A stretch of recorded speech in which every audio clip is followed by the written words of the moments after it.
So, very good evening, all the participants. Before we start discussion on bankruptcy, let us discuss some of the questions which might be asked in the examination. ठीक है? तो I would request Viren Parihar ji to discuss some of the questions. So, Viren Parihar ji, please. I hope the screen is visible. Is it visible? Yes sir. है ना? ये screen visible है ना? जी, visible है yes sir. Sir, yes sir, visible. हाँ हाँ हाँ। तो ये वाले क्वेश्चन कुछ डिस्कस करते हैं। एक हाँ जी। तो सबसे पहला क्वेश्चन क्या है? सबसे पहला क्वेश्चन ये है कि is there an option to withdraw from voluntary liquidation. अब देखिए, ऐसा कोई भी सवाल आ जाए आपको, ठीक है, they me ask you any question.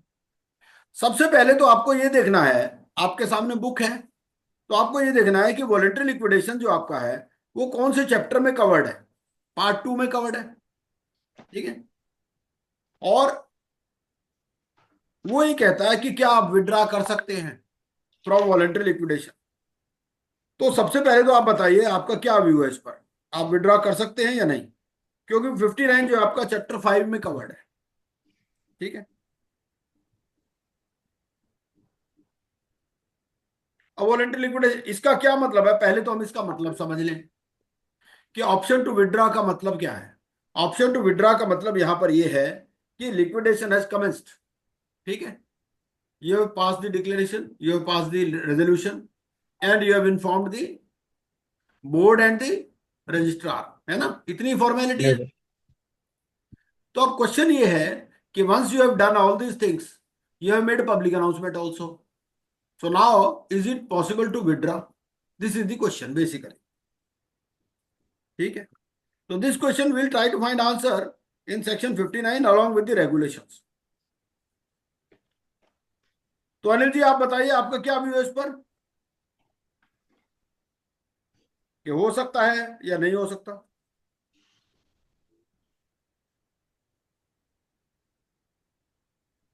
Withdraw तो हो सकता है सर।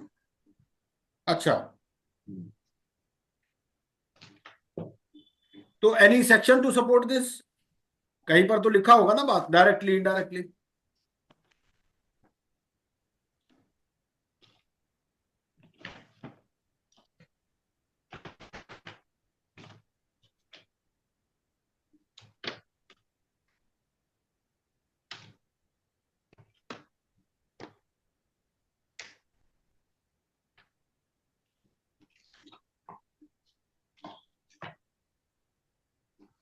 तो कौन कौन से लोग कह रहे हैं कि भाई ये विड्रॉ हो सकता है, कोई ऐसा भी है जो कह रहा है कि विड्रॉ नहीं हो सकती? तो विड्रॉ नहीं हो सकती मेरे हिसाब से, तो मैं तो अच्छा, क्यों? सर इसमें कहीं है तो नहीं, मेंशन तो कहीं पड़ा नहीं। हम्म। सर विड्रॉ तो हो सकती है, उसका प्रोसीजर भी दिया हुआ है। कहाँ? सर इसी में आईपीपीआई की साइट पे ही दिया हुआ है कि क्या? वो टू थर्ड टू थर्ड का कुछ था, मेजोरिटी का स्पेशल रेजोल्यूशन, नहीं, वो passing a resolution with special majority. वो तो फाइलिंग के लिए मैडम। फाइलिंग करिए। नहीं, विड्रॉल फ्रॉम लिक्विडेशन प्रोसेस। वो लिक्विडेशन, वॉलंटरी लिक्विडेशन में। वॉलंटरी लिक्विडेशन की बात हो रही है। ओके। एक मिनट।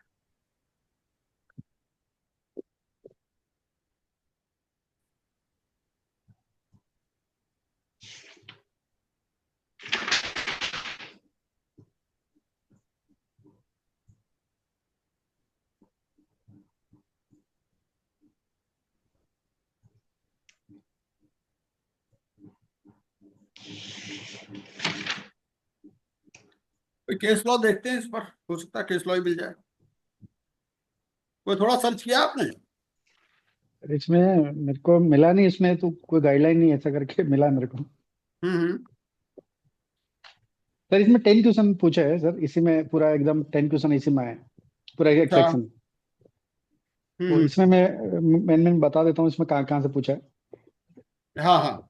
सर एक 4 वीक का पूछा है, कितने दिन में डिक्लेरेशन के, कितने दिन में आपको 4 वीक में आपको वो रिजोल्यूशन पास करना है। ठीक है। और इसमें ये रिजोल्यूशन बाय बोर्ड मेंबर और वैसा करके वो टेक्निकल टर्म्स में लिखा। वो नहीं सर, वो कंपनी, हाँ, वो पूरा केस लो था कि वो उसमें जो ऑटोमेटिक क्लोज होना है, वो एग्जिट करना है कंपनी, तो उस केस में आपको स्पेशल रिजोल्यूशन है कि नॉर्मल ऑर्डिनरी रिजोल्यूशन पास करना है। और उसमें रिजोल्यूशन बाय मेंबर और रिजोल्यूशन बाय पार्टनर और रिजोल्यूशन बाय डायरेक्टर ऐसा करके ऑप्शन था।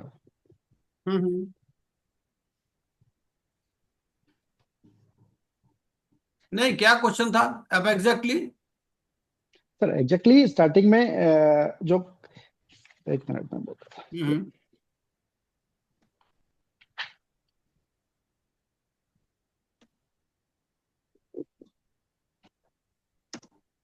सर उसमें एक्चुअल आर्टिकल ऑफ एसोसिएशन में अगर मेंशन है पर्टिकुलर टाइम के लिए है वो कंपनी, हाँ हाँ हाँ। तो उसमें अगर वो उसको वॉलंटरी लिक्विडेशन जाना है तो उसमें स्पेशल रिजोल्यूशन चाहिए कि ऑर्डिनरी रिजोल्यूशन चाहिए। एक ही ओके। क्वेश्चन था। सेकंड क्वेश्चन था उसमें जो resolution pass by member director और ऐसा करके था, वो सेकंड क्वेश्चन था उसका।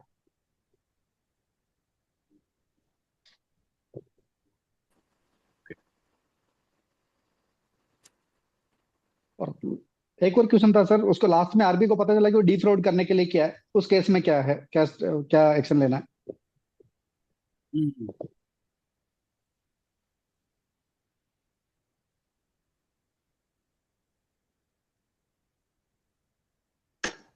एक बार ना मैं स्क्रीन शेयर करता हूं आपसे, जी सर। ठीक है? तो ये जी एक इम्पॉर्टेंट बात है। Let me share the screen with you.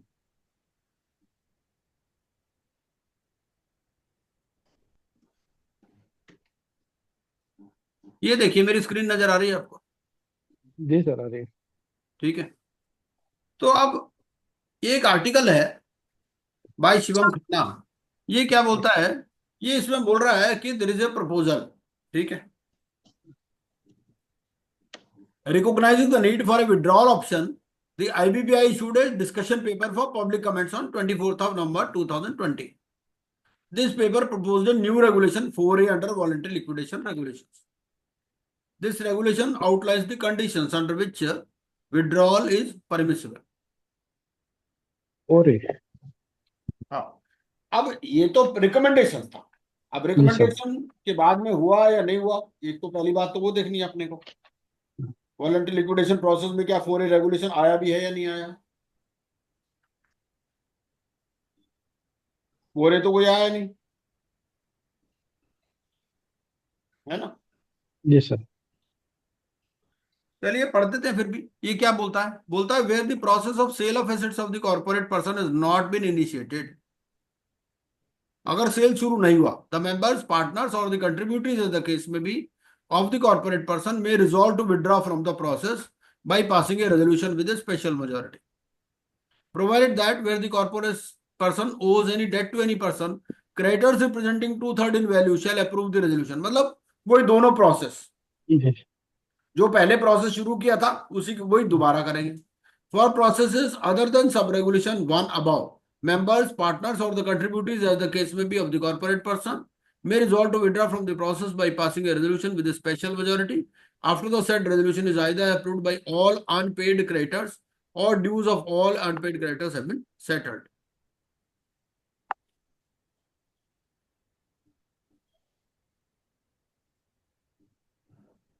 In the context of voluntary liquidation, adjudicating authority assumes a minor role.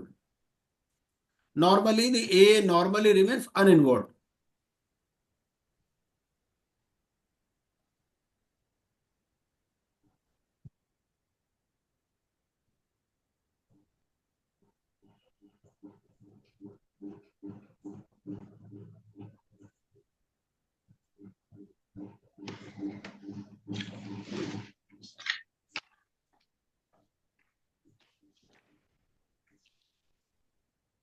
To 2023 में केस भी है एक, Biocard India Private Limited versus ROC Karnataka, showcase successful withdrawal petitions under section 60 subsection 5। तो एक बार section 60 subsection 5 के साथ इसको मिला करके पढ़ लेते हैं क्योंकि अगर कहीं आंसर नहीं मिलता तो आपको सेक्शन 60 हेल्प में आता है। सेक्शन 60 क्या बोलता है? सेक्शन 60 में पावर्स है एनसीएलटी के पास। एनी क्वेश्चन ऑफ प्रायोरिटीज और एनी क्वेश्चन ऑफ लॉ और facts arising out of or in relation to insolvency resolution or liquidation proceedings of the corporate debtor or corporate person under this code। तो section 60 sub section 5 में हम application लगा सकते हैं।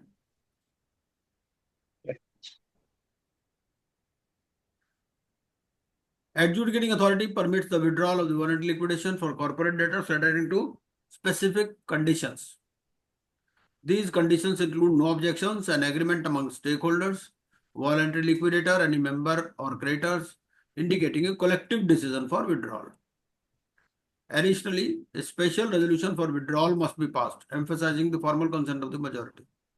Crucially, if assets are unsold, approval from all creditors is mandatory, or alternatively, approval from the unpaid creditor. बोलता है NCLT should file no objection to this withdrawal request given the overall objectives of the IBC. Withdrawal decisions aligning with these objectives should be viewed favorably by the NCLT.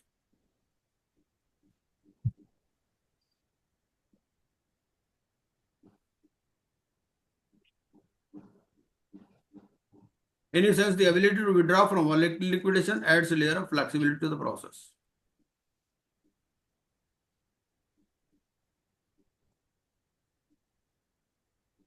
तो options क्या क्या दिए थे इसमें? अब आप पूरा केस बताइए एक बारी। सर इसमें एक कंपनी जो उसके लिए वॉलंटरी लिक्विडेशन के लिए, उसमें स्टार्टिंग में कुछ था कि एक कंपनी है जो उसको एग्जिट करना है, उस टाइम पीरियड खत्म हो गया, उसको एग्जिट करना है। ठीक है। तो उन्होंने आरपी एक अपॉइंट किया और उसने फाइल कर दिया। ठीक है। उस केस में स्टार्टिंग में वो सब पूरा केस तो मेरे को एग्जैक्टली याद नहीं कैसे, तो उससे स्टार्टिंग क्वेश्चन पूछा कि उसको क्या स्पेशल रिजोल्यूशन चाहिए कि ऑर्डिनरी रिजोल्यूशन पास करना है उस केस में। फर्स्ट क्वेश्चन ये था। मतलब basically the company was found for a specific duration, है ना? यस ऐसा सर। था ना? हाँ जी सर। हाँ, तो उसके लिए था। तो उस केस में तो ऑर्डिनरी रेजोल्यूशन होगा। जी sir. The company is formed for a fixed duration or for a specific purpose, है ना? जी सर। और हाँ आर्टिकल्स में वो चीज मेंशन्ड है, तो देन इन जी case of special resolution ordinary resolution is sufficient. ये तो है। जी सर। और और डिक्लेरेशन के कितना टाइम बाद में उसको वो रिजोल्यूशन पास करना है ऐसा? हाँ, वो तो विद इन 4 वीक्स है। 4 वीक्स है हम्म, वो था। एक कमेंसमेंट डेट का मतलब क्या है उसमें? हाँ, commencement date of date of passing of the resolution है। Passing of resolution. Resolution resolution और स्पेशल रेजोल्यूशन जो भी है। जी सर। हाँ, उसमें रिजोल्यूशन पास बाई, हम्म उसमें ऑप्शन आया था by member, by director, by partner, ऐसा करके ऑप्शन था उसमें सर। हाँ। तो उसमें एक और ऑप्शन था board resolution, only simply board resolution. एक ऑप्शन था रेजोल्यूशन उसमें। तो नहीं है हाँ भाई, या तो इसको 3/4 ऑफ मेंबर्स करेंगे, या जी फिर सर। ये है कि वो मेंबर्स विद स्पेशल जी मेजोरिटी सर। करेंगे और इनके। एक आरपी कितना टाइम में आईबीबीआई का रिपोर्ट करेगा, उसका अपॉइंटमेंट ओके। कितना टाइम इन्फॉर्म करेगा आरपी को, आईबीबीआई को? अच्छा, हाँ हाँ, आरपीपी विद इन 7 डेज है ये तो। जी सर। हाँ और आपका रेगुलेशन नंबर 5 है, सब रेगुलेशन 2 है। जी सर।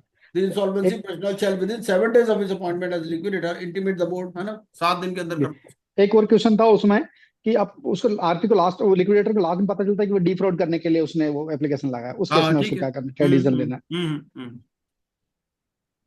टोटल 10 क्वेश्चन था इसी टॉपिक से सर। हाँ, हाँ, तो आरपी को लगता है तो he will inform the adjudicating authority, sir है ना? ये तो है ही। तो उसमें एक क्वेश्चन ये था कि वो किसके, मतलब पहले सीओसी को बताएगा कि उसको किसको बताएगा, डायरेक्टली अप्लाई करेगा, only RP directly executive authority को एप्लीकेशन फाइल करेगा? एक मिनट इसमें देख लेते हैं ना, रेगुलेशन क्या है, 40 है क्या है, ऐसे कुछ है ना? रेगुलेशन 40 है, डिटेक्शन ऑफ फ्रॉड और इंसॉल्वेंसी। जी sir. Where the liquidator is of the opinion that the liquidation is being done to defraud a person, he shall make an application to the adjudicating authority to suspend the process of liquidation and pass any such order as it deems fit. Where the liquidate, दो conditions हैं, या तो it is being done to defraud a person, या corporate person will not be able to pay its debts in full, है ना?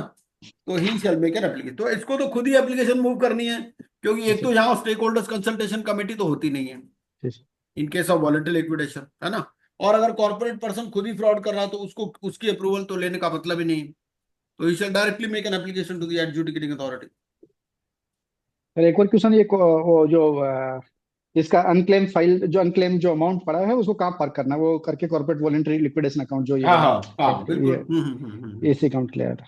ठीक है, तो आप एक काम करिए ना, एक इसका एक केस स्टडी बना दीजिएगा, है ना। जी सर, ये जी केस सर। स्टडी पूरा बना के मुझे भेज दीजिएगा, सभी का काम आ ठीक, जाए।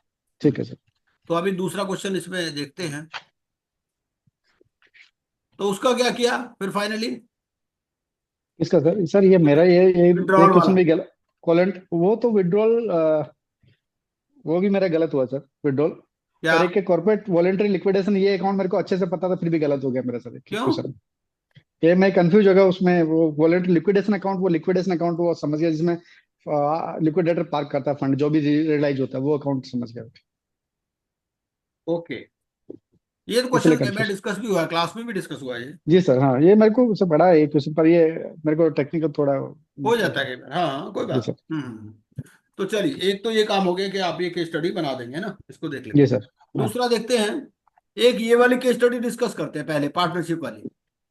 जी सर। हाँ ये पार्टनरशिप वाली डिस्कस करते हैं कि ये है, इसमें क्वेश्चन क्या है जी। क्वेश्चन ये है कि A B and C are partners in a partnership firm, A B C under the partnership act.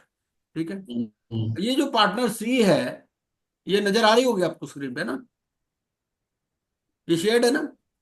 Ji sir. हाँ, partner C has been negligent in fulfilling his duties and has created operational issues. As a result, A and B being the majority partners, they decide to terminate or expel C from the partnership. However, देखिए सबसे पहली बात तो ये है कि expulsion of partners के लिए भी पार्टनरशिप एक्ट में प्रोविजन है। अब देर आर रीजनेबल इश्यूज, है ना भाई, ये जो है it should be in the interest, expulsion should be in the interest of the partnership, तो वो तो है क्योंकि ही इज नेग्लिजेंट। आप पर्सनल इश्यूज पे किसी को बाहर नहीं निकाल सकते, लेकिन यहां पर क्या है, नेग्लिजेंट है और ऑपरेशनल इश्यूज भी क्रिएट कर रहा है। तो as a result, A and B being the majority partner decide to terminate or expel C from the partnership. However, before his exit, C entered into a contract with X. Now this contract has resulted in a liability for the firm. तो उसने कुछ ऐसा contract किया जिससे liability arise होगी partnership firm के ऊपर। तो अब क्वेश्चन ये है, can C skip from the, दूसरा क्वेश्चन क्या है, can A and B terminate or expel partner C and process to terminate or exit partner C. तो ये तीन है, तीन क्वेश्चन। तो इसके लिए हम क्या करते हैं कि पार्टनरशिप एक्ट पर चलते हैं एक बारी। पार्टनरशिप एक्ट पर अगर हम एक्सपल्शन ऑफ पार्टनर वाले प्रोविजंस पढ़ें, ये तो अगर मेरी साइट पे भी आप जाओगे तो आपको पार्टनरशिप एक्ट मिल जाएगा। इस पे 2 मिनट लगा देते हैं। ये इंडियन पार्टनरशिप एक्ट है, ये मैं शेयर कर देता हूँ।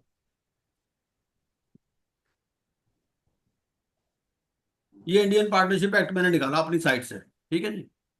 अब इसमें एक्सपल्शन ऑफ पार्टनर के बारे में प्रोविजंस देख लेते हैं, ये प्रोविजंस कहाँ पर है, कौन से सेक्शन में दे रखे। ఆ ఫేస్ తో చూసుకో అంటే పర్లేదా ఇక్కడ అవతల స్థలం ఉందా ఉంది. ఆ చెట్టు దగ్గర పెట్టేసేయండి. एक्सपल्शन ऑफ पार्टनर आपका सेक्शन 33 से गवर्न होता है, तो एक बार सेक्शन 33 पर चलते हैं।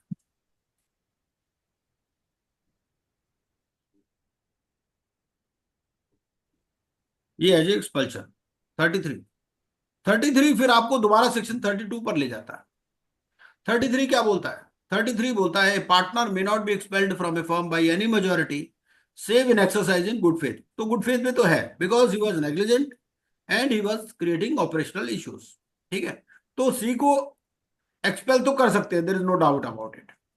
Now another question is regarding the liability, है ना। Suppose he has entered into some contract with third party, तो उसकी लायबिलिटी क्या होगी। ठीक है, the provisions of subsection 2, 3 and 4 of section 32 shall apply to an expelled partner as if he were a retired partner।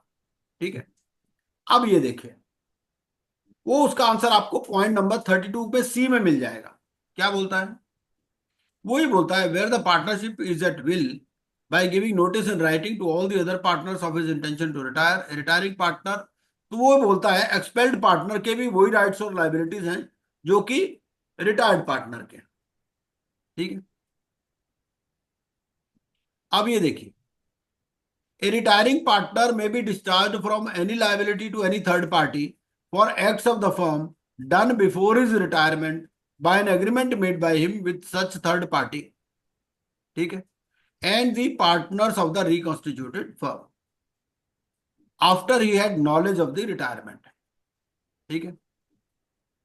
Notwithstanding the retirement of a partner from a firm, he and the partners continue to be liable as partners to third parties for any act done by any of them which would have been an act of the firm if done before the retirement until public notice is given of the retirement. Provided that a retired partner is not liable to any third party who deals with the firm without knowing that he was a partner. Notices under subsection 3 may be given by the retired partner by any partner of the reconstituted firm. अब ये हमने पढ़ लिया, इसमें कहीं भी personal liability नहीं करता वो, ठीक है। वो ये कहता है a retiring partner may be discharge from any liability to any third party for acts of the firm done before his retirement by an agreement made by him with such third party and the partners of the reconstituted firm. मतलब ये है कि basically जो partners हैं, जो remaining partners हैं, वो liability रहे, वो लाइबल रहेंगे, ठीक है। Not with standing the retirement of A partner from A firm, he and the other partners continue to be liable as partners to third parties for any act done by any of them which would have been an act of the firm if done before the retirement until public notice is given of the retirement। मतलब ये कि she will also be liable in such a scenario, ठीक है। तो हम ये मानेंगे कि ये जो एक्ट था it was an act of the firm. ये क्वेश्चन, अब क्वेश्चन देखते हैं, can she skip from liability? The answer is no, she cannot skip. No. Because until public notice is given of the retirement, if he enters into any transaction with a third party, he shall continue to be liable, ठीक है। Another question is, can A and B terminate or expel partner C? The answer is yes, definitely, because he is negligent in his duties and he is creating operational issues. And process to terminate or exit partner, तो process में तो ये है basically कि भाई they can pass A resolution, है कि नहीं, they can give him notice and they can expel him, they can give him an opportunity of being heard, ठीक है ना, कि भाई अपना आप स्टैंड क्लियर करो। हाँ वीरेंद्र परिहार जी। जी सर।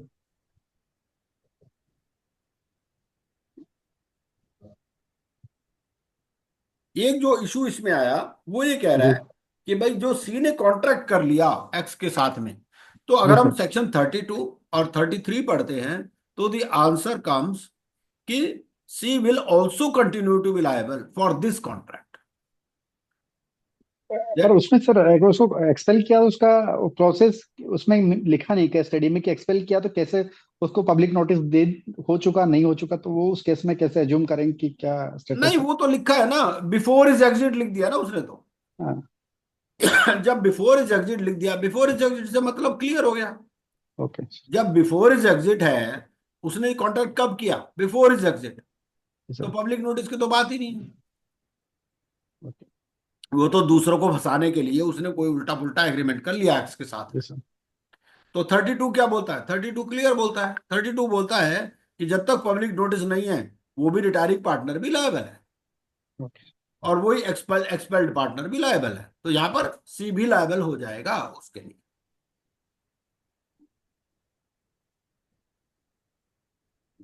ठीक है जी। तो सेक्शन 32 एंड 33 इसमें हमें ये दोनों सेक्शन पढ़ने हैं। चलिए ये हो ही गया हमारा option to withdraw from voluntary liquidation. What is the maximum number of partners allowed in an LLP? LLP में maximum number of partners allowed कितने हैं? 200 है शायद। हाँ जी, कितने हैं जी? कुछ बोल रहे थे अनिल जी? 200 कितने बोल रहे थे, 200 बोला सर। है ना? नहीं सर, उसमें जो ऑप्शन था 2, 3, 4 और नो लिमिट। अच्छा,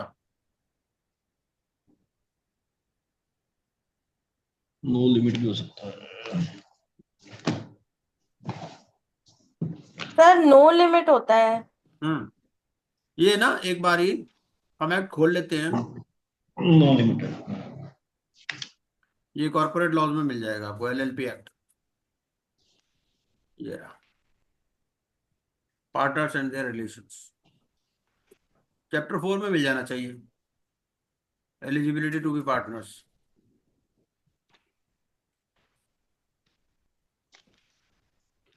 इस पे तो नहीं है, इससे पीछे चलते हैं।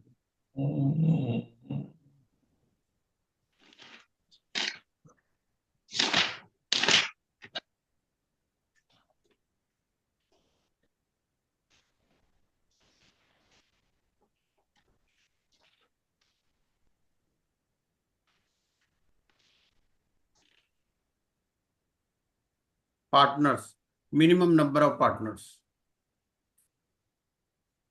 LLP B89। एटलीस्ट 2 लिखा है, और 5 देख लेते हैं, सेक्शन 5।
हाँ अनिल जी।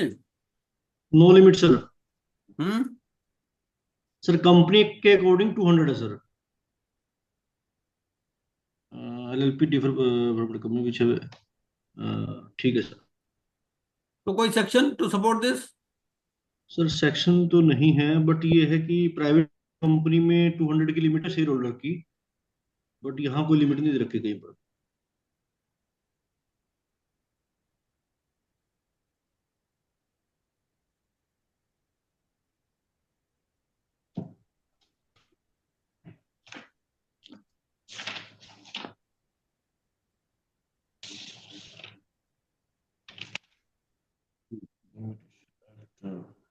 सर हाँ जी। Sir section 6 subsection 1 of LLP Act 2008, every limited liability partnership shall have at least 2 partners. It is basic essence of partnership to have at least 2 as a partner. Under LLP Act 2008, the number of minimum partners are at least 2, whereas there is no limit on maximum number of partners. Okay, तो section 6 के अंदर 6 subsection 1 okay, of LLP Act 2008.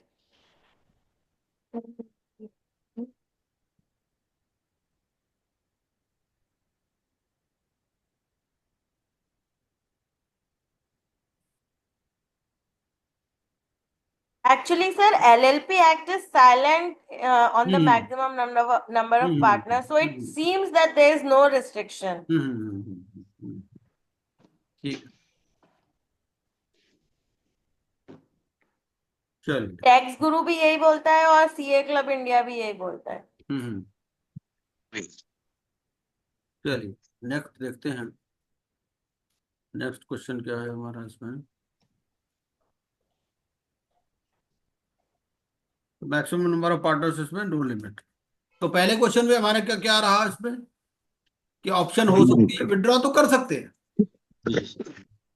Withdraw में देखो application लगाएगा under section 60 sub section 5। और वही जैसा process शुरू के लिए किया था वैसा ही प्रोसेस उल्टा चलेगा, वही डिक्लेरेशन होगा, वही रेजोल्यूशन होगा। अगर सब लोग एग्री करते हैं तो क्यों नहीं विड्रॉ परमिटेड। कैश आउटफ्लो, इसमें क्या क्वेश्चन था Virendra ji? What was the question exactly? Cash outflow, payment to सब क्रेडिटर्स। एक सर मैंने ये विड्रॉ वॉलंटरी लिक्विडेशन में एक पॉइंट पढ़ा कि अगर यूनानिमस कंसेंट होती है तो फिर कोई मना नहीं करता कि विड्रॉ हम्म कर सकते हैं। हम्म। अगर सब राजी हैं तो फिर कर सकते हाँ। हैं। हम्म। और एडजुडिकेटिंग अथॉरिटी का रोल भी इसमें मिनिमम है, तो दे कैन। हाँ सर। हाँ तो Virendra Parihar ji, are you there? Yes sir. हाँ। तो ये वाला क्वेश्चन जो ये क्या है? Sir cash outflow which is cash outflow ऐसा करके आया था उसमें ऊपर, तो उसमें क्या नहीं, what was the question exactly? Question question तो यही था सर, कैश आउटफ्लो में किस किस सिचुएशन में कैश आउटफ्लो कंसीडर करेंगे ऐसा करके। किसको? किसको? Payment to sundry creditors. नहीं सर, पेमेंट 4 ऑप्शन था उसमें, रिलेवेंट ऑप्शन मैंने आपको बताया इसमें, उसमें कुछ ओके। और था सर। हाँ, 4 ऑप्शन में से एक ऑप्शन मैंने लिखा है इसमें सर, और कुछ वैसा था। अच्छा, क्या मतलब, क्या क्या ऑप्शन था? सर उसमें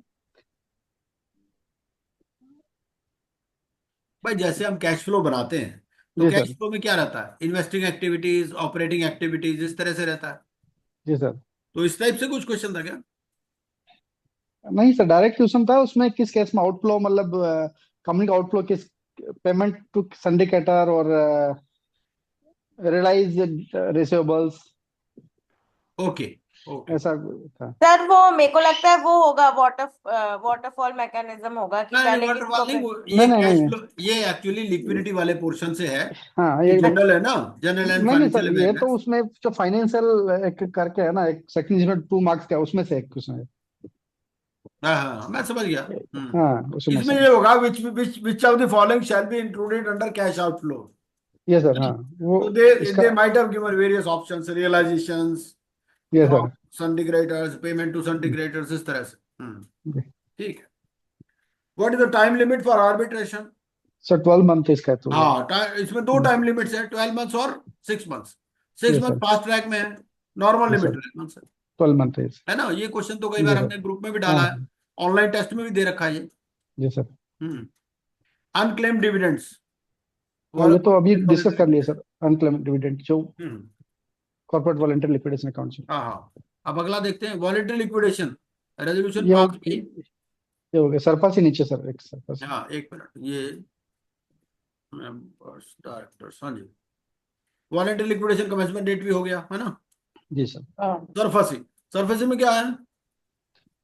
सर ये तो वही था कि with help of the high court, with help of, so without court हाँ, intervention bank can without take the court action in intervention, yes yes, section they 13, can तो ठीक they can issue notice under section 13(2) है। Yes and sir. they can take possession under section 13. 13(4). The only जी sir. condition for issuing notice under section 13(2) is declaring the account as NPA, है ना। Yes sir. Yes sir. And if within 60 days payment is not made, so then they they can will take go for possession under possess. section 13(4), yes sir. है ना। ये तो clear है, हाँ। Yes now partners liability, ये वाला भी हमने डिस्कस कर लिया, सर। है ना। ये सेक्शन 32 और सेक्शन 33 है इसके ऊपर,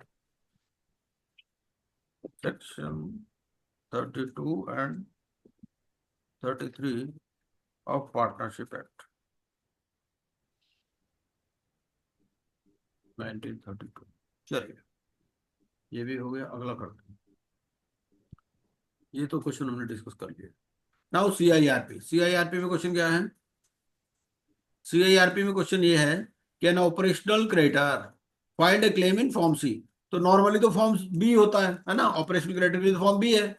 इसने गलती से यस। सी में कर लिया, है ना, और सी में उसकी नहीं फाइनेंशियल नहीं क्रेडिटर सर। बना दिया। सर इसमें पूरा केस स्टडी इसी पे था, सीआईआरपी पे। हाँ ठीक है। उसमें सर, उसमें टोटल टोटल 4 फाइनेंस क्रेडिटर था, एक ऑपरेशन क्रेडिटर था जो ये वाला था, इसका 404 करोड़ था, बाकी का टोटल मिला के 10 करोड़ था फाइनेंशियल क्रेडिटर, ये भी फाइनेंशियल क्रेडिटर में कंसिडर हुआ 4 करोड़। हाँ तो फर्स्ट सीओसी में इसने 40% के हिसाब से अपना वोट परसेंट किया, प्लीज वहाँ वहाँ उधर तो 4 करोड़ ओके था। ओके। ओके, और उसी टाइम इसी ने जो सीओसी में उसने प्रपोजल रखा कि उसको कैश विड्रॉ करेंगे ऐसा करके, उसने उसमें प्रपोजल में दिया। हम्म। तो उस केस में क्या हुआ कि सर स्टार्टिंग में उसका आरबी का फीस डिसाइड हुआ था वो भी इसने बोला कि हम फीस तेरा आपको आरपी का फीस बढ़ा देंगे। इसने आरपी को प्रपोजल दिया हम्म अलग से। हम्म तो बाद में सेकंड सीओसी से पहले इसने वो 3 लोग प्रोफेशनल हायर किए कि इसको फाइनेंशियल क्रेडिटर कंसिडर करना है कि ऑपरेशन क्रेडिटर कंसिडर करना है। जो जो उसने हायर किया उसमें एक उसकी वाइफ को भी हायर किया, जो हम्म प्रोफेशनल हायर किया इसको डिसाइड करने के लिए कि फाइनेंशियल है कि ऑपरेशनल। ऐसा करके पूरा केस स्टडी था। तो उसका फिर उसमें 2 करोड़ उसका इनिशियली आरपी का फीस 2 लाख रुपए पर मंथ डिसाइड किया था। वो 4.5 लाख का ऑफर दिया उसने, और वो बाद में 4.5 लाख का उसमें था। तो वो भी क्वेश्चन था कि 4.5 लाख पॉसिबल है क्या। हम्म और जो फाइनेंशियल क्रेडिटर से ऑपरेशन क्रेडिटर से फाइनेंशियल क्रेडिटर में उसको कंसिडर कर सकते हैं। ऐसा करके फुल केस स्टडी था सर इसका।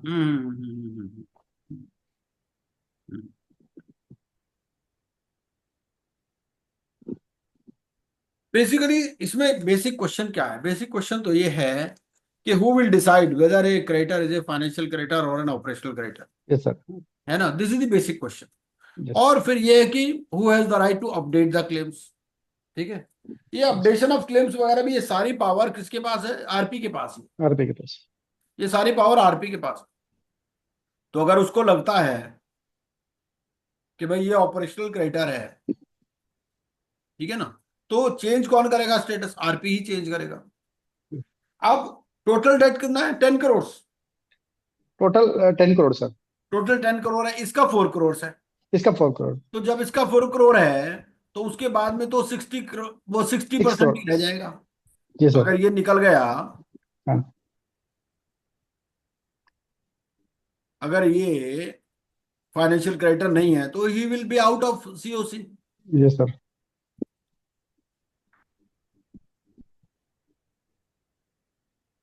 तो what were the questions asked in this?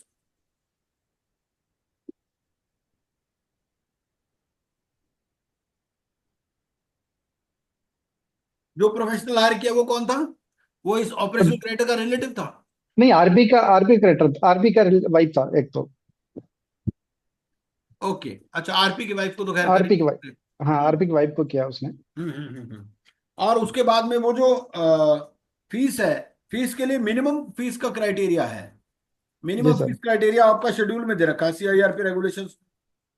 Maximum का तो कोई क्राइटेरिया है नहीं। तो क्या सर वो रिवाइज कर सकते हैं? 2 लाख से 4.5 लाख रिवाइज कर सकते हैं विद सीओसी अप्रूवल? और हाँ सर, आरपी की वाइफ का तो कोई लेना देना नहीं है ना, वो वाइफ है तो भी चलेगा ना। क्या? नहीं, आरपी आरपी की की वाइफ को प्रोफेशनल तो नहीं अपॉइंट कर सकते। कर सकते हैं ना। नहीं, बिल्कुल नहीं कर सकते बिल्कुल सर। मैडम, कहाँ कर सकते हैं? आरपी की वाइफ को, वो तो देखो रिलेटिव ऑफ लिखा है ना आरपी। मैं आपको रेगुलेशन नंबर दे देता हूँ भाई, सीआईआरपी का रेगुलेशन नंबर बताता हूँ मैं आपको। सीआईआरपी का रेगुलेशन नंबर 27 देखिए, तो appointment of professionals. Okay okay, हाँ सर याद आ गया। Provided that the following person shall not be appointed, namely a relative of RP. वो तो रिलेटिव ऑफ आरपी हो गई ना वाइफ, यस तो सर। उसको तो प्रोफेशनल अपॉइंट नहीं कर सकते। उसको कैसे अपॉइंट कर लेंगे? ठीक है, एक तो ये क्वेश्चन हो गया। अब बात में एक रह गया इसमें इसका एक सर, एक फीस के इसमें और बारे में। क्वेश्चन था।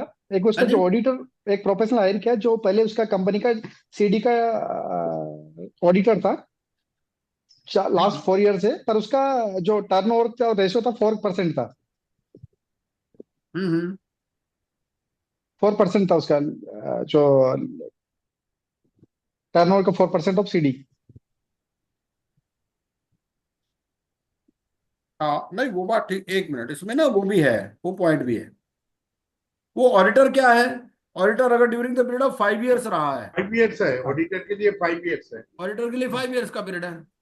अब वो और आप फाइव कहे परसेंट 4 साल पहले था तो उसको भी अपॉइंट नहीं कर सकते। पर उसमें सर, उसमें जो टर्नओवर का जो 5% है इसमें, वो 4% लिखा था उसमें कि 4% टर्नओवर का 4% उसमें। वो कंफ्यूज लीगल करने के लिए लिख कंसल्टेंसी दिया ना। वो हाँ वो जी सर। Criteria specification. आरपी के लिए है, इसकी यहाँ पर कोई क्राइटेरिया नहीं है। जी ये सर। हमने केस स्टडी भी बना रखी है इसके ऊपर ही। वो आरपी अच्छा। के लिए है, वो ऑडिटर वो के लिए आरपी के लिए नहीं है। है। ऑडिटर के लिए है 5 इयर्स। प्रोफेशनल के लिए आपका रेगुलेशन नंबर 27 है। तो रेगुलेशन नंबर 27 में ऑडिटर के लिए 5 इयर्स की लिमिट है। वहां पर कितनी है? वहां पर तो 3 इयर्स की लिमिट है, वो आरपी की अपॉइंटमेंट के लिए है। 5% और 10% वाला क्राइटेरिया। यहाँ पर वो है ही नहीं। अब आप एक केस स्टडी देखोगे तो हमने किसी पॉइंट पे केस स्टडी बना रखी है ऑलरेडी। अब बात रह गई फीस की। फीस के बारे में अगर आप देखोगे तो यहाँ पर मिनिमम क्राइटेरिया, मिनिमम फीस है। मिनिमम फीस कितनी है आपकी? Quantum of claims admitted, minimum fees 1 lakh per month है। मैक्सिमम पर तो कोई लिमिट नहीं है। और रेगुलेशन 34 भी। अब क्वेश्चन ये उठता है कि वो बढ़ा सकते हैं फीस या नहीं बढ़ा सकते, है ना। अब आपका क्वेश्चन ये रह गया कि भाई फीस बढ़ा सकते हैं या नहीं बढ़ा सकते।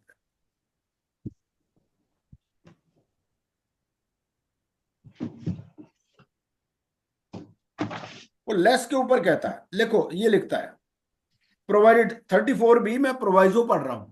34B में सेकंड के बाद में proviso, what it says, provided that the applicant or the committee may decide to fix higher amount of fees for the reasons to be recorded, taking into consideration market factors such as size and scale of business operations of the CD, business sector in which CD operates, level of operating economic activity of the corporate debtor, and complexity related to the process.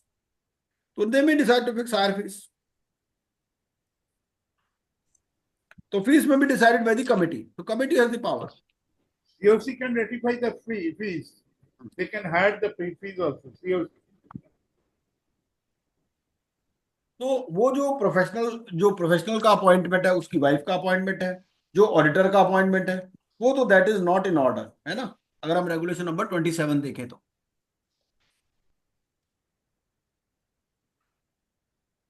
अब बात ये रह गई कि who has to decide कि भाई ये आप ये सेक्शन में मिल जाएगा आप regarding suppose his status is to be changed from financial to operational. He was an operational creditor but उसने फॉर्म सी भरा तो उसको फाइनेंशियल क्रेडिटर मान लिया। अब अगर उसको चेंज करना है, ये सेक्शन 21 है बेसिकली। सेक्शन 21 सीओसी की बात करता है।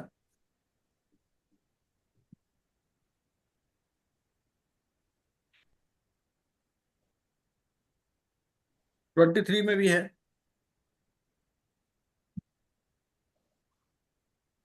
24 भी बोलता है, 25 में बोलता है maintain an updated list of claims. तो रेजोल्यूशन प्रोफेशनल के ऊपर है कि वो updated list of claims maintain करेगा। अपडेटेड लिस्ट मतलब वही कि भाई आपको कोई स्टेटस चेंज करना है या कोई अमाउंट चेंज करना है तो ये पावर आरपी के पास है। तो उसमें सर सीओसी का कंसेंट तो नहीं चाहिए ना, उसका अप्रूवल? नहीं चाहिए, नहीं चाहिए, ओके। नहीं चाहिए, इसमें तो नहीं चाहिए।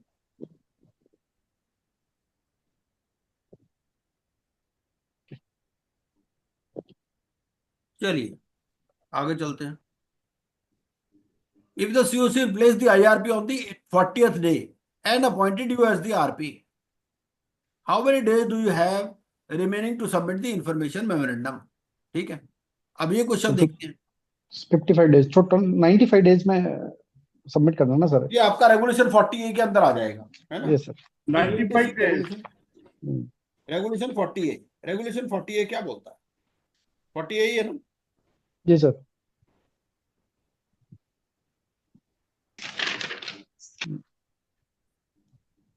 रेगुलेशन 40A में कौन से कह रहा है? Information memorandum.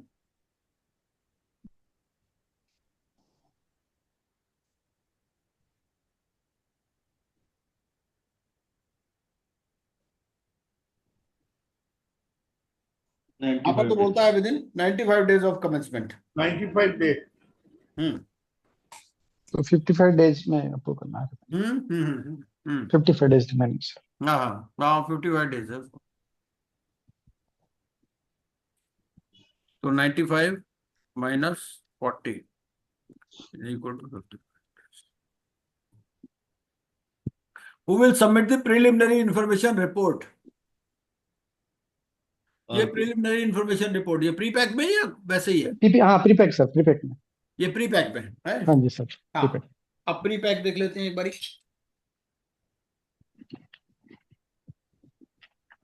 बेसिकली क्या है? It's CD, preliminary information report, CD देगा और information report RP देगा प्रीपैक में। अरे सर जी, वो इंफॉर्मेशन मेमोरेंडम की बात हो रही है, यहाँ रिपोर्ट की बात हो रही है, देखो दोनों में फर्क है। हाँ, तो एक बार इसके रेगुलेशंस देख लेते हैं।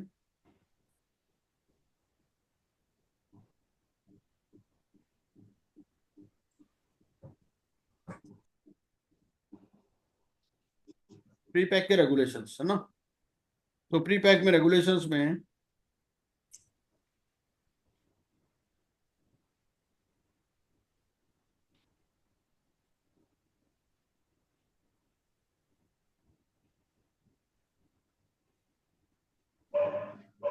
रेगुलेशन नंबर देख लेते हैं इसका।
अरे प्रिलिमिनरी इन्फॉर्मेशन मेमोरेंडम होगा सर ये, क्योंकि रिपोर्ट मैंने गलती किया हुआ है।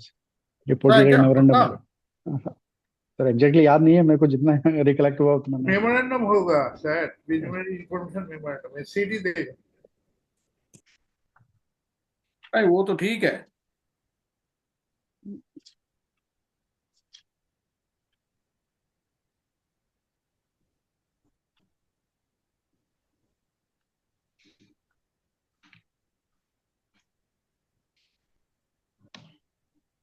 ठीक है, अगर मेमोरेंडम है फिर तो कोई बात ही नहीं है। जी सर।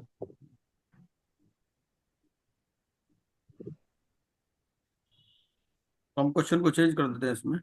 अगर मेमोरेंडम है फिर तो नेचुरली सीडी ही है। और within 2 days of the commencement date आपको देना है ना।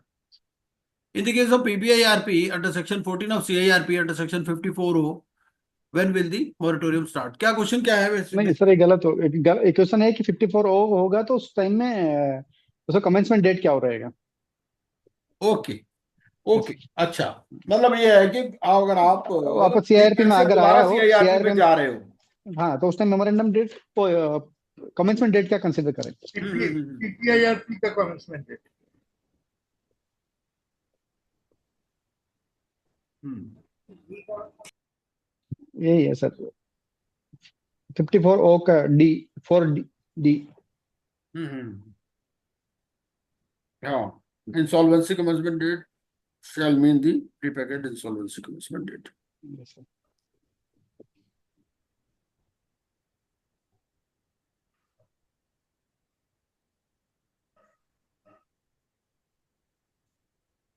हाँ, तो date of passing of the order हो जाएगा और क्या। जो भी date of passing of the order है जी सर। वही insolvency pre pack insolvency commencement date हो जाएगी।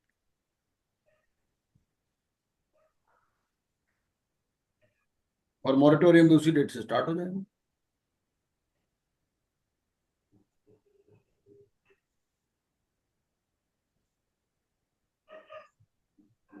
चलिए, कंपनीज एक्ट 2013 रेड फ्लैग क्या है? ये क्या क्वेश्चन है रेड फ्लैग वाला, वीरेन जी? सर उसमें जो प्रोस्पेक्टस में आएगा सर ये। प्रोस्पेक्टस फाइल करते हैं उसमें रेड फ्लैग कुछ करके। रेड हेरिंग प्रोस्पेक्टस होता है sir, red fraud red herring का हेरिंग। प्रोस्पेक्टस रिपोर्ट है वो बनता है ना, तो। फ्रॉड का, और रिपोर्ट में रेड फ्लैग, ए फ्लैग होता है, green flag, red flag, orange flag. नहीं नहीं नहीं सर, वो मैं जो करता, नहीं नहीं नहीं, मैं वो बोलता अलग चीज है। हूँ। नहीं, मैं बोलता, एक मिनट सर, मैं बोलता हाँ वीरेन जी। हूँ, एक मिनट सर, जस्ट। हाँ हाँ।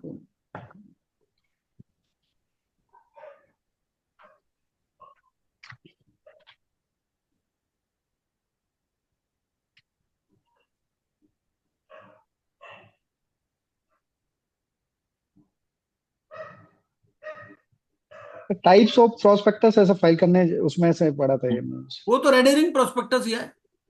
रेड Red हेरिंग herring नहीं prospectus, sir. Red herring मैं prospectus. Red red herring flag prospectus. हैं? Red herring prospectus.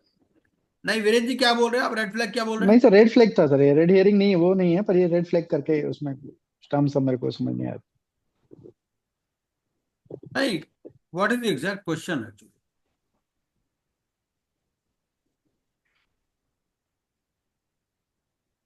भाई रेड फ्लैग तो बेसिकली ये तो फॉरेंसिक ऑडिट से रिलेटेड क्वेश्चन हो गया फिर, ये फोरेंसिक ऑडिट में देता है sir, red flag, green flag या और अवॉइडेंस ट्रांजैक्शन से रिलेटेड हो गया। हाँ फ्रॉडुलेंट ट्रांजेक्शन के ऊपर फोरेंसिक ऑडिट में देता है। सर रिकलेक्ट नहीं हुआ सर क्वेश्चन, मैं आपको रेड दोबारा फ्लैग जो अगर है ना याद आए। बेसिकली ये जी सर। अवॉइडेंस ट्रांजैक्शन से रिलेटेड हो गया ये। Okay sir. तो वो क्या, what is the exact question? Sir recollect नहीं हो रहा, मैं आपको दोबारा एक बार ट्राई करता हूँ, मैं रिकलेक्ट होगा तो मैं आपको। Okay okay okay. जी सर। क्योंकि अवॉइडेंस ट्रांजैक्शंस में ना इन्होंने एक रिपोर्ट भी बनाई थी रेड फ्लैग्स के अच्छा। ऊपर, आईबीबीआई की रिपोर्ट है।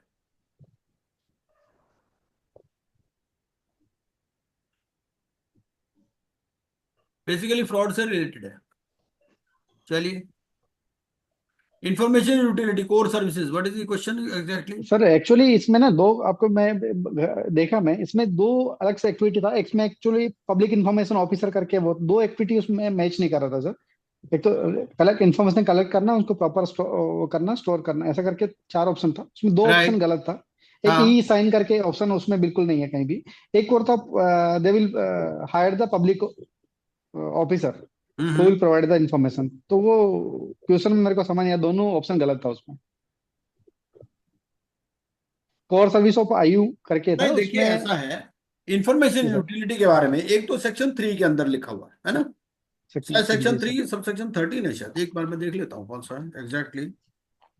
लेट मी सी कि what type of services are being provided. जी सर, कोर सर्विस में उसके।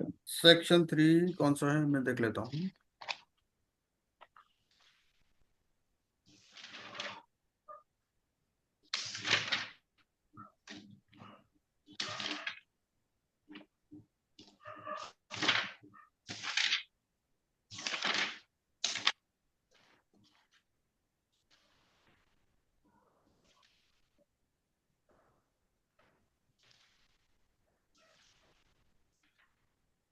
सेक्शन 5 में देख लेते हैं, 5 में क्या।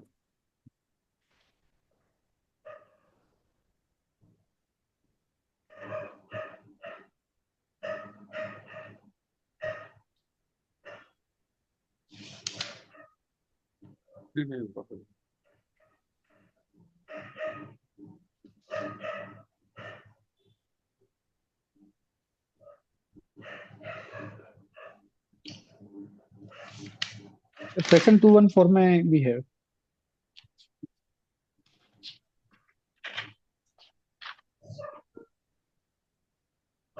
Section 214 we see obligations of information utility, जी सर। और इंफॉर्मेशन यूटिलिटी रेगुलेशंस में भी मिलेगा आपको। ओके। अगर हम इंफॉर्मेशन यूटिलिटी रेगुलेशंस देखें तो उसमें भी मिल जाएगा।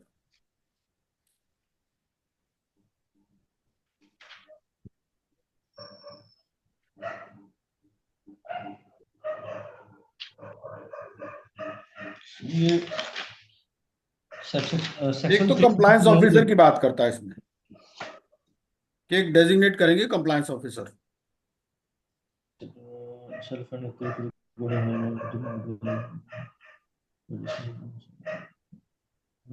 एक फिर जो सबसे इंपॉर्टेंट सेक्शन है ना इसका, वो है regulation number 17, provision of services.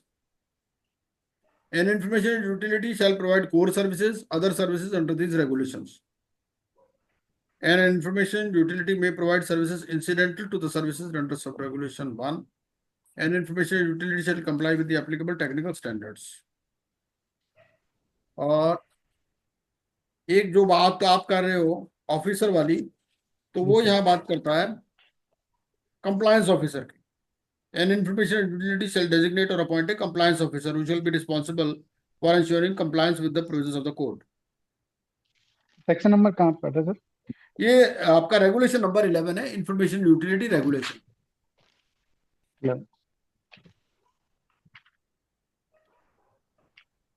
तो what is the exact question here? Sir उसमें exactly information utility provide the core services. हाँ ठीक है। हाँ तो वो तो आपका, ये तो मैंने बताया ना आपको, ये रेगुलेशन नंबर है ना इसका। जी सर। हम्म, तो ये रेगुलेशन नंबर सर 17 वही ई साइन ही गलत हो गया सर उसमें सर, क्योंकि ये कंप्लाइंस ऑफिसर मैंने नहीं पढ़ा था। है। कंप्लाइंस ऑफिसर मेरे को कोर सर्विसेज में नहीं पढ़ा था सर, हाँ हाँ। तो वो गलत हो गया। हाँ कंप्लायंस ऑफिसर है रेगुलेशन नंबर 11 में। चलिए अगला जी सर। देखते हैं।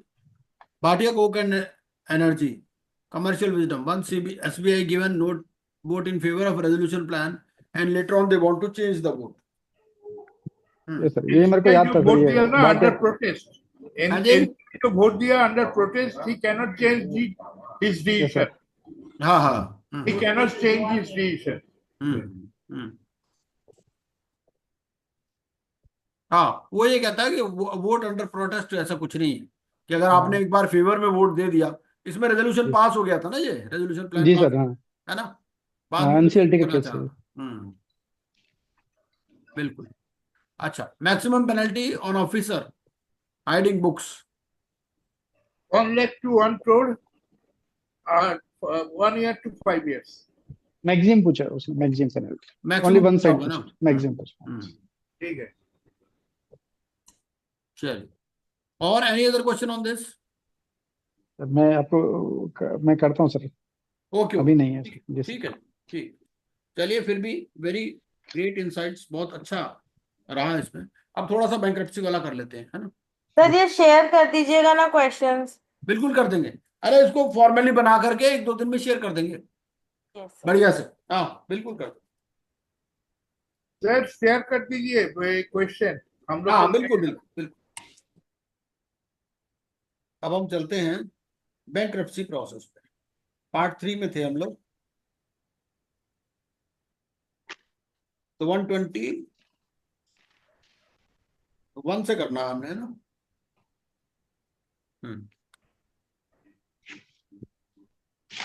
मैं जरा स्क्रीन शेयर करता हूँ आपसे।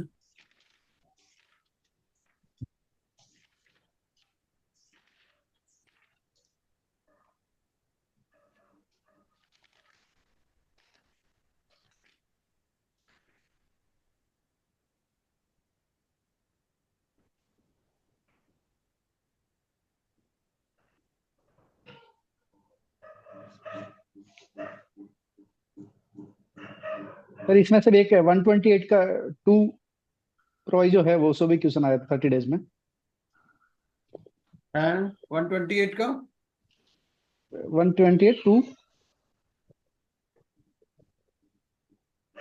सिक्योर क्रेडिटर कितने दिन में वो उसको हाँ 30 डेज में सबमिट कर वो हाँ, करना वो 30। इंटाइटल तो। हाँ तो ये क्वेश्चन भी था उसमें। हम्म।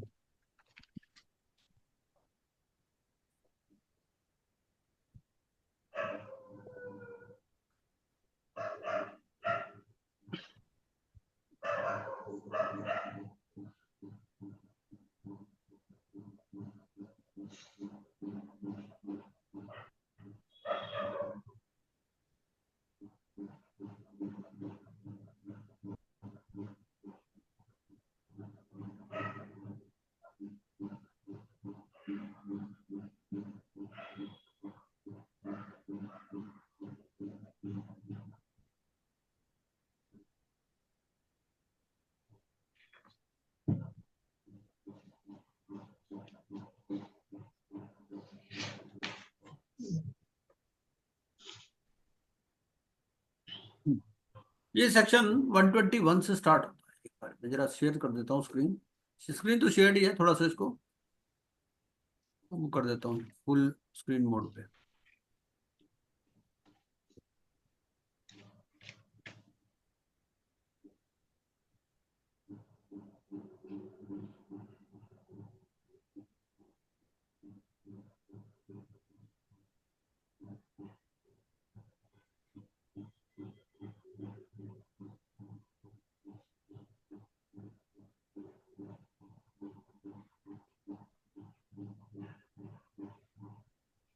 हो क्यों नहीं रहा इस पे? होना चाहिए। दोबारा एक बार स्टॉप करके दोबारा शेयर करते हैं।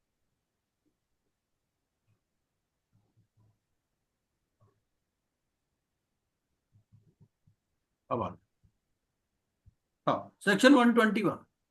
सेक्शन 121 क्या बोलता है? सेक्शन 121 बोलता है कि एप्लीकेशन फॉर बैंक्रप्सी कब हो सकती है। ठीक है। सबसे पहले तो क्या है कि suppose this repayment plan has failed. ठीक है।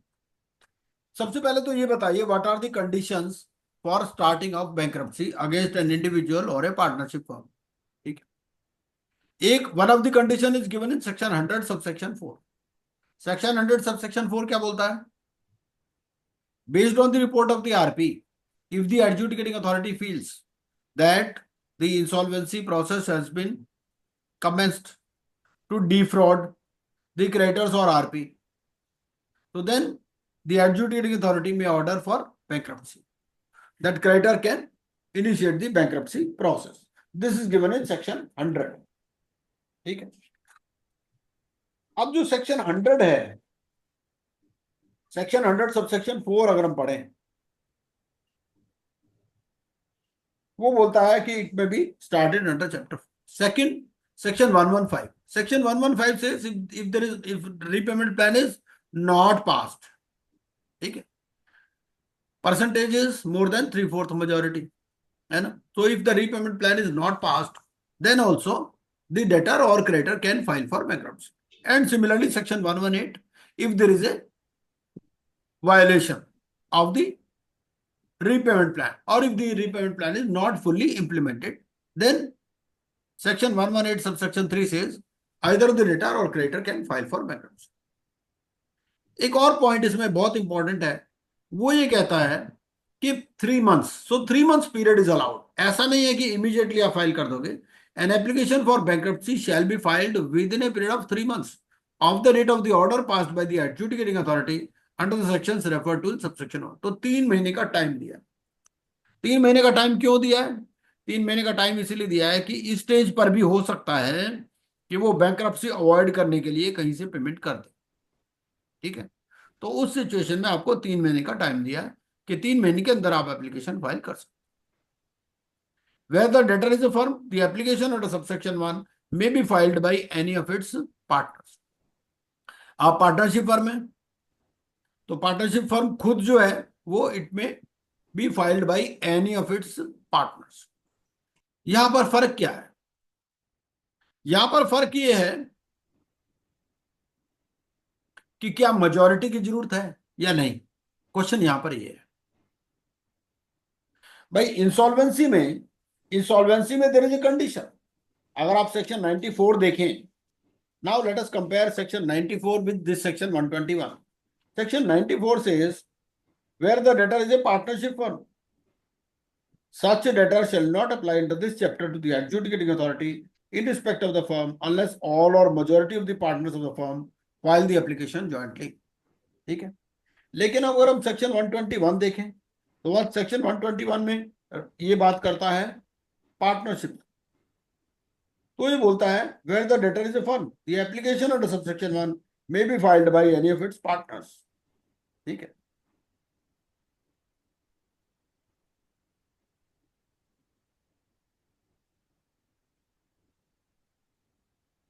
तो यहां जो है, यहां ऐसी कोई कंडीशन नहीं है कि मेजॉरिटी ने फाइल करनी या मेजॉरिटी की कंसेंट चाहिए। Any other views on this? हाँ जी, क्यों अनिल जी? अनिल जैन जी आप हैं क्या? वीरेंद्र परिहार जी आप क्या बोलते हैं इसमें? सर इसमें तो थोड़ा विदाउट मेजर, अगर वो इंडिविजुअली मान लो एक पार्टनर करेगा तो फिर वो अगर वो दूसरे पार्टनर भी एक्सेप्ट करने चाहिए सर। भाई अगर उसको इंसॉल्वेंसी बैंक्रप्सी। हो ही चुकी ना, जी इंसॉल्वेंसी सर। तो हो चुकी। भाई कंडीशन क्या है? रीपेमेंट प्लान या तो अप्रूव ही नहीं हुआ या फिर वो जी sir. Repayment plan fully implement fail नहीं हो हुआ, गए। जी तभी सर। तो बैंक्रप्सी है। तो यहां पर वर्ड क्या लिखा है? Any of its partners. बाकी और डिटेल में देख लेंगे जी कि sir. Any of the partners के अलावा भी कहीं, यहां पर सेक्शन पे क्या लिखा है? Any of its partners. ये नहीं पढ़ना। Application by debtor, the application for bankruptcy shall be accompanied by, सबसे पहले record of the insolvency resolution process, statement of affairs of the debtor in such form and manner as may be prescribed as on the date of application. ठीक है, तो आपको regulation number 10 से इसका idea मिल जाएगा of insolvency resolution process for personal guarantors to CD. वहां पर स्टेटमेंट ऑफ अफेयर्स का फॉर्म दे रखा है। A copy of the order passed by the adjudicating authority permitting the debtor to apply for bankruptcy. The debtor may propose an insolvency provisional and application shall be in such form and manner and accompanied by such fees as may be prescribed. तो उसके लिए हमारे पास rule है, rule 6 and rule 16। तो rule 6 और rule 16 क्या कहते हैं, एक बार ये देख लेते हैं। तो अगर हम रूल पर जाएं तो रूल हमारा क्या कहता है बैंक्रप्सी के बारे में।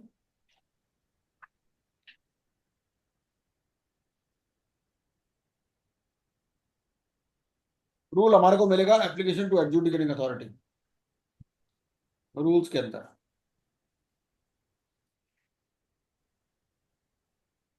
फॉर बैंक्रप्सी प्रोसेस,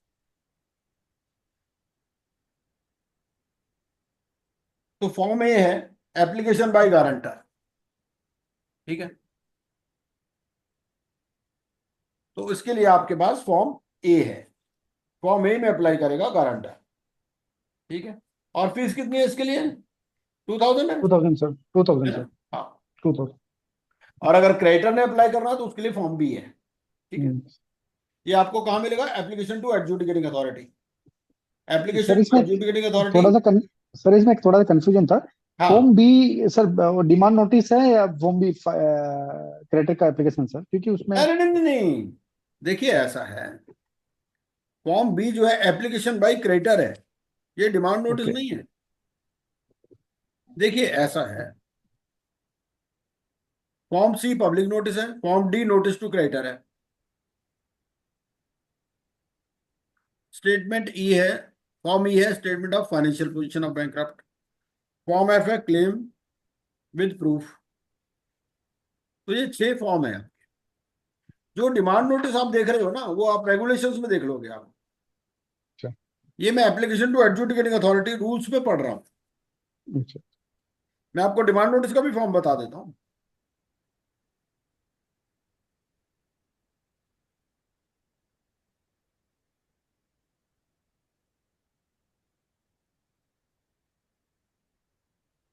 भाई यहाँ तो डिमांड नोटिस होगा भी नहीं ना, डिमांड नोटिस तो वहीं पर ही है, इंसॉल्वेंसी में ही है ना बेसिकली।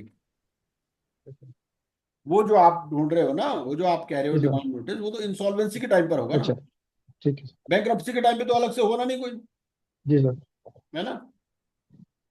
वो मैं आपको बता देता हूँ, ये insolvency resolution process.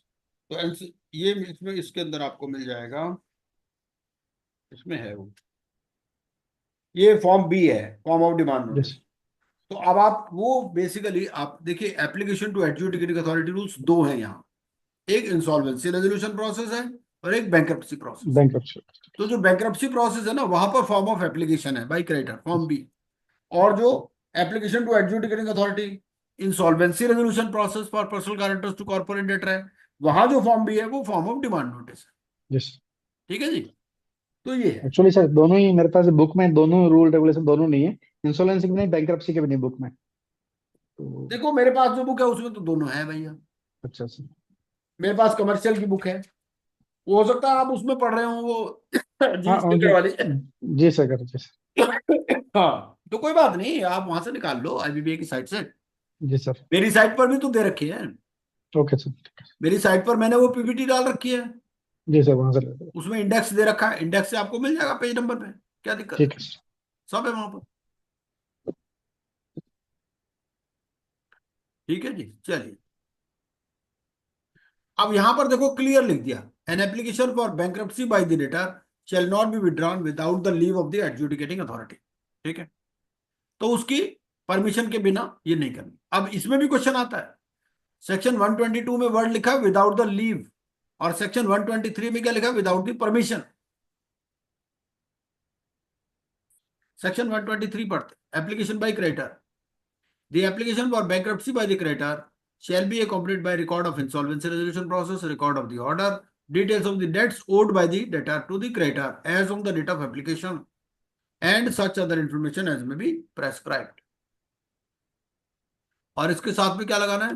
Statement by the creditor having the right to enforce the security that he shall, in the event of a bankruptcy order being made, give up his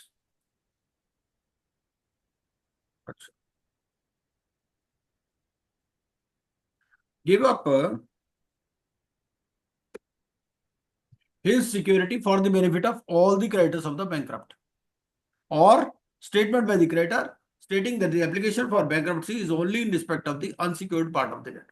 तो जो secured creditor है उसको ये लगाना है, ठीक है, कि भाई वो एनफोर्स करेगा या गिव अप करेगा. If a secured creditor makes an application for bankruptcy and submits a statement, the secured and unsecured parts of the debt shall be treated separately. The creditor may propose an insolvency procedure and an application for bankruptcy under subsection 1 in case of a deceased debtor may be filed against his legal representatives. अब इसका उल्टा सवाल देखिए कि अगर debtor की death हो गई तो क्या लीगल रिप्रेजेंटेटिव फाइल कर पाएंगे? The answer is no. भाई सेक्शन 122 में ऐसा नहीं लिखा है, ठीक है. अगर हम सेक्शन 122 पढ़ें तो सेक्शन 122 में क्या है कि अगर डेटर तो एप्लीकेशन लगा सकता है, पर अगर डेटर की डेथ हो गई तो क्या डेटर के लीगल रिप्रेजेंटेटिव एप्लीकेशन लगा सकते हैं? The answer is no. ठीक है, लेकिन क्रेडिटर लगा सकता है against the legal representative of debtor. ये है 123 में लिखा है, ठीक है. May be filed against his legal representative. The application for bankruptcy shall be in such form and manner and accompanied by such fees. ये हमने फॉर्म बी पढ़ लिया, ठीक है.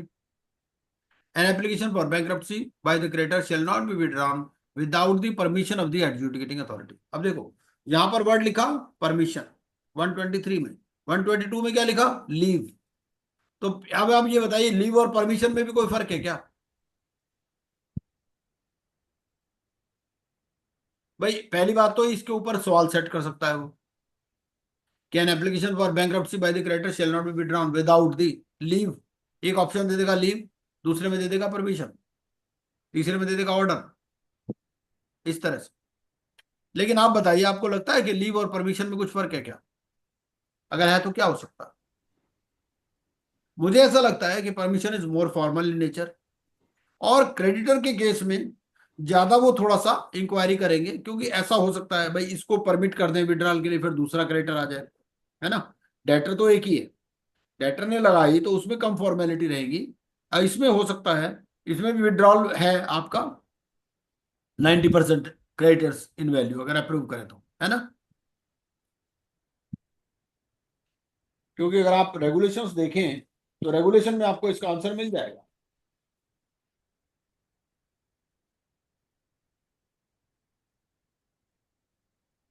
अगर आप बैंक्रप्सी प्रोसेस देखें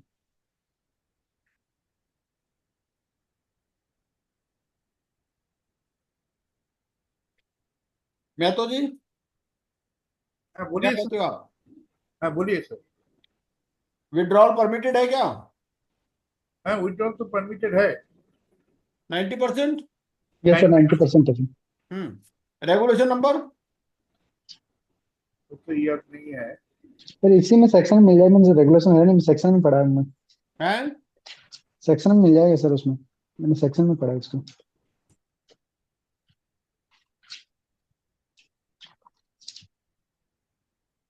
सेक्शन में है. जी सर.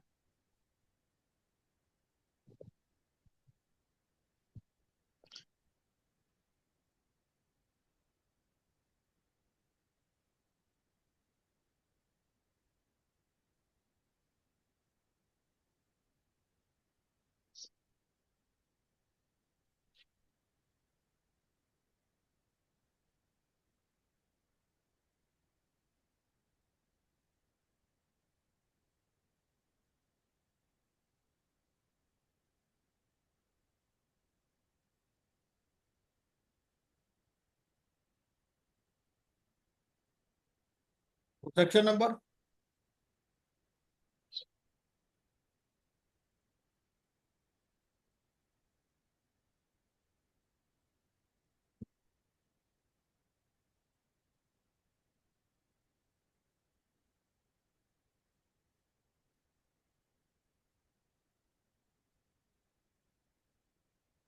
देख लेंगे, कोई बात नहीं, बट 90% देखे effect of application. When an application is filed under section 122 or 123, an interim moratorium shall commence on the date of making of the application on all actions against the properties of the debtor.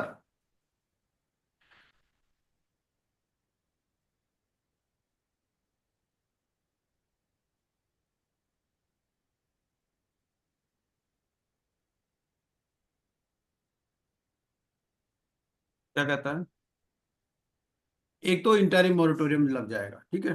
तो interim moratorium में क्या होगा? Any pending legal action और legal proceeding against any property of the debtor in respect of any of his debts shall be deemed to have been stayed. ठीक है, कोई भी pending legal action या legal proceeding है against any property of the debtor in respect of any of his debts shall be deemed to have been stayed. And the creditor of the debtor shall not be entitled to initiate any legal action or legal proceeding against any property of the debtor in respect of any of his debts.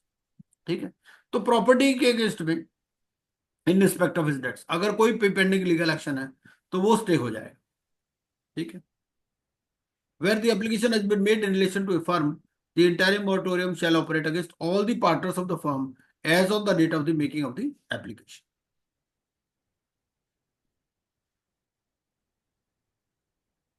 The provisions of this section shall not apply to such transactions as may be noted. Appointment of insolvency professional as a bankruptcy trustee. ठीक है, अगर नाम दिया है तो पूछ लेंगे with in 7 days कि कोई डिसिप्लिनरी प्रोसीडिंग तो नहीं है. अदरवाइज क्या होगा?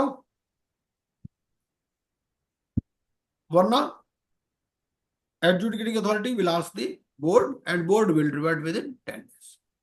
ठीक है, adjudicating authority shall direct the board within 7 days to nominate and board shall revert within 10 days. Bankruptcy order. The adjudicating authority shall pass a bankruptcy order within 14 days of receiving the confirmation or nomination of the bankruptcy trustee under section 125. ठीक है.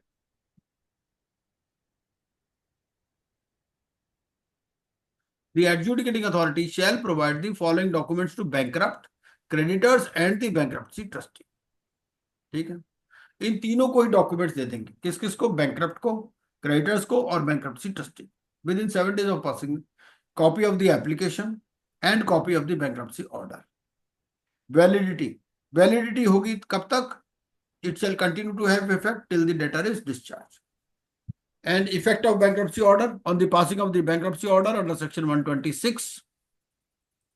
The estate of the bankrupt shall vest in the bankruptcy trustee. ठीक है, estate किसके पास आ जाएगी? Bankrupt की bankruptcy trustee के पास. The estate of the bankrupt shall be divided among his creditors and subject to provisions of subsection 2. ठीक है, subsection 2 में क्या है? सिक्योर्ड क्रेडिटर की बात है. ठीक है, सिक्योर्ड क्रेडिटर को 30 दिन के अंदर बताना है कि वो क्या एक्शन लेना चाहता है. ठीक है, so subject to provisions of subsection 2, a creditor of the bankrupt indebted in respect of any debt claimed as a bankruptcy debt shall not initiate any action against the property of the bankrupt in respect of such debt. ठीक है, or commence any suit or other legal proceeding except with the leave of the adjudicating authority and on such terms as the adjudicating authority may impose. Subject to the provisions of section 123, the bankruptcy order shall not affect the right of any secured creditor to realize or otherwise deal with the security interest in the same manner as he would have been entitled if the bankruptcy order had not been passed. ठीक है, तो इसको कोई फर्क नहीं पड़ता bankruptcy order से. ये कर सकता है 30 दिन के अंदर इसको अपना पहले इंडिकेशन देना है कि I want to realise the security. ठीक है, provided that no secured creditor shall be entitled to any interest in respect of his debt after the bankruptcy commencement date if he does not take any action to realize his security within 30 days from the said date. ठीक है, where a bankruptcy order under section 126 has been passed against a firm, the order shall operate as if it were a bankruptcy order made against each of the individuals who on the date of the order is a partner in the firm. ठीक है. Section 129 statement of financial position. अब bankruptcy order pass हो गया. Where a bankruptcy order is passed on the application for bankruptcy by a creditor under section 123. ठीक है. अगर देखो debtor ने एप्लीकेशन लगाई है तो डेटर तो वहीं पर ही स्टेटमेंट ऑफ अफेयर्स अपनी दे रहा है एप्लीकेशन के साथ ही. ठीक है. आप ये देखिए, जब डेटर ने एप्लीकेशन लगाई, application by debtor, application section 122 में he is giving the statement of affairs.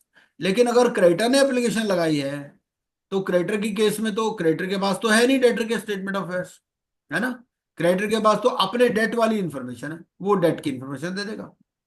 लेकिन अब जब ऑर्डर पास हो गया तो उसके बाद में अब बैंक्रप्सी ऑर्डर पास हो गया तो बैंक्रप्ट जो है he shall submit his statement of financial position to the bankruptcy trustee. इसने किसको देनी है? बैंक्रप्सी ट्रस्टी को within 7 days from the bankruptcy commencement date. ठीक है. And the statement of financial position shall be submitted in such form and manner as may be prescribed. Rule 11 है, इसका form E है. तो form ई के अंदर इसको अपनी स्टेटमेंट ऑफ फाइनेंशियल पोजीशन देनी. अब स्टेटमेंट ऑफ फाइनेंशियल पोजीशन के ऊपर भी सवाल पूछ सकता है. एक मेजर सवाल जो आएगा वो ये आएगा, एक बार फॉर्म ई देख लेते हैं, है ना. फॉर्म ई एक बार दर्शन कर लेते हैं. ये फॉर्म ई आपको कहां मिलेगा? ये मिलेगा आपको रेगुलेशंस. ये आपके बैंक्रप्सी ऑर्डर के आ गए रेगुलेशंस.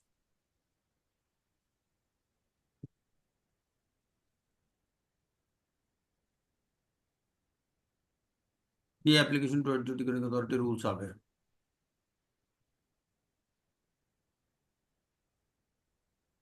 कौन सा फॉर्म था? ई सर, है फॉर्म ई.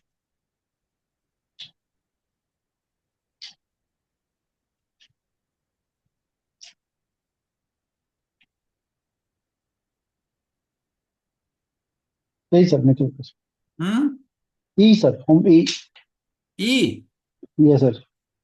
हाँ, ये है form E, statement of financial position of bankrupt. ये देना है इसको. तो full name of bankrupt, address, bank account details. तो एक क्वेश्चन जो हो सकता है कि जो एसोसिएट्स हैं क्या उसकी भी डिटेल देनी है? वो यहां पर आपको आंसर कुछ मिल रहा है इसका.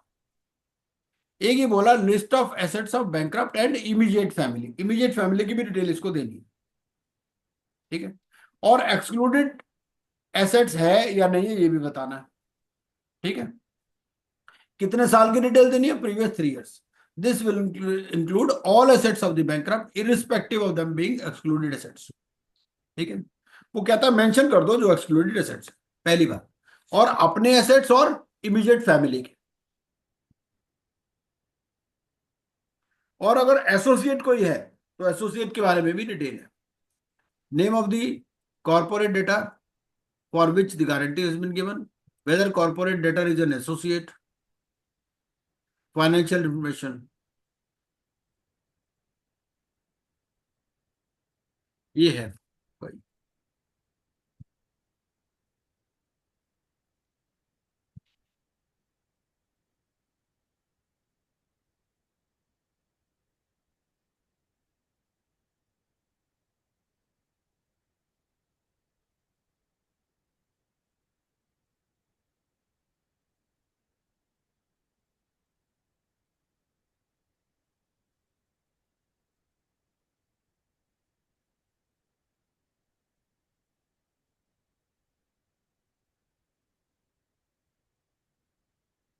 वन 129 पर थे. ठीक है.